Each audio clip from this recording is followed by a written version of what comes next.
Hey guys, Dr. Nami here. Today I want to talk about a really important topic, which is how you help a child who keeps consistently forgetting things like math facts, okay? In mathematics, at some point you've got to just know your math facts.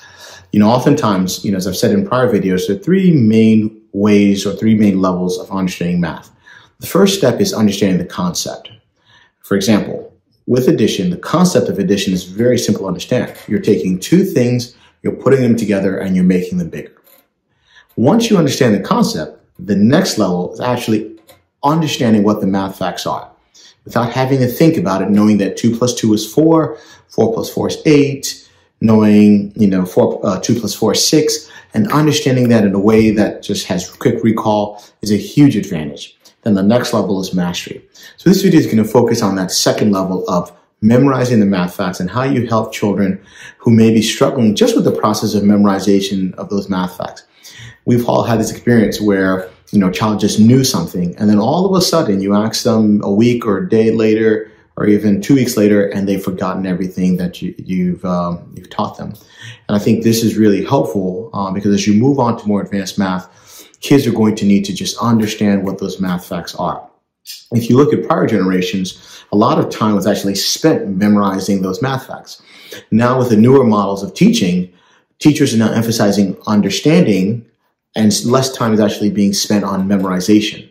However, as you move on to advanced topics, if you have not gone through the memorization or you're still trying to think through what 3 times 3 is or 3 times 4 is, you are at a significant deficit, okay? So before exploring this topic of why children even forget, let's talk about memory, okay? When it comes to memory, there are two broad categories of memory. One is short-term memory and one is long-term memory. And going through this topic is going to help, us as parents to understand why kids consistently forget certain things, okay? So the short-term memory is usually the initial is where the information that you're feeding to your child is stored, okay? This short-term memory has very limited capacity. Oftentimes, it's able to recall about 7 numbers at a time. This short-term memory lasts for seconds to minutes, okay? Within seconds or minutes after information is stored in the short-term memory, it is gone, okay? Ways to increase this is to go through rehearsal.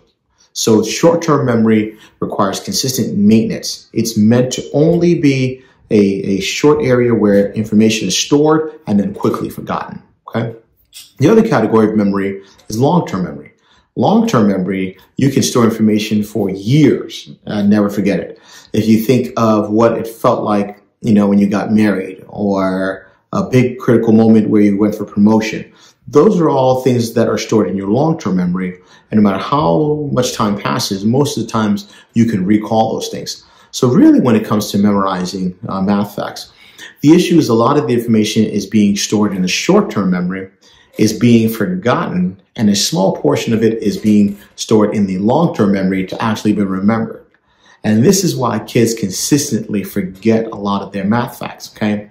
So now the real key then is how do we take the information that's stored in the short-term memory, move it to the long-term memory, and then allow kids to use that information for recall in order to do higher level operations, okay? And this is the million-dollar question that researchers have been studying, for ages. And part of this video is going to shed some tips on how to get information stored in the short-term memory for kids into the long-term memory.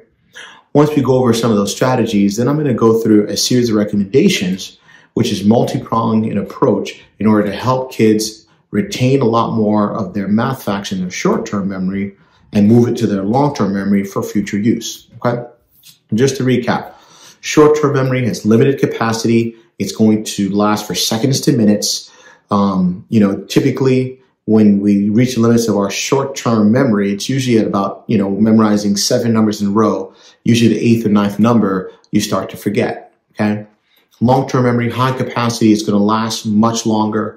And if you think about what we learned in school, the fact that we still remember these things, even though we haven't used it in years or even decades, it's mostly because a lot of this information is now encoded in our long-term memory for us to recall. This is why we understand that 3 times 3 is 9, even though we may not have thought of that in the long term.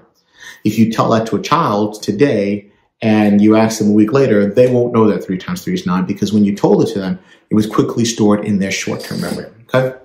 So with that said, let's talk about some strategies that will help to transfer information from the short-term memory to the long-term memory, okay? So the first step that's really helpful is to organize the information, okay? If you organize information and children have multiple ways of processing it, then information that is stored in the short-term memory can be stored in the long-term memory. For example, okay, if you're adding plus 2, right? For example, 1 plus 2, 2 plus 2, 3 plus 2, 4 plus 2. You can have a child memorize that 1 plus 2 is 3, 2 plus 2 is 4.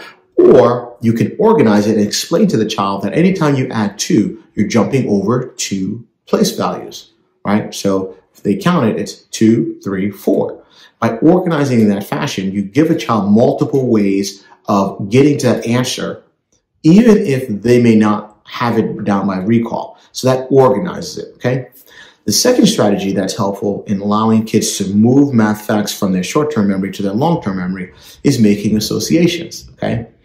If you come up with a certain problem, say, 4 plus 4 is 6, and you say to a child who's 6 years old, any time, for example, 2 plus 4 is 6. And you say to a child who's actually 6 years old, anytime you see 2 plus 4, I want you to think of yourself. How old are you? 6. Every time that child sees that combination of numbers, they're more likely to associate that number and that question with their age, something that they recall quickly. And just by that association, recall that faster, okay? That brings into the next strategy, which is visual cues. Using visual cues can make a big difference when allowing for kids to memorize different facts. If a child is struggling with one fact in general, what I can do is sometimes draw eyes and ear around the numbers, and they'll recall that and use that visual cue to recall it. If they forget it next time, all I have to do is start drawing the eyes and ears, and they'll use that visual cue that they remember in order to recall it. Fourth strategy for moving things from the short-term memory to long-term memory is using mnemonics, okay? Little hints here and there based on letters allow kids to recall information much faster, okay? The fourth and fifth strategy is similar, okay? Writing it down and saying it out loud, okay? Just by using different senses and using different parts of your body, whether it's tactile to write it down or your voice to actually say it, all of those things feed back and improve your ability to transfer some of that information from short-term memory to long-term memory, okay? 7, using recall, okay? And then last, rehearsal. Consistently repeating the same thing over and over again will allow people to transfer from short-term memory to the long-term memory, okay? Hope that helps, and stay tuned to the next video where I give you concrete tips to execute this.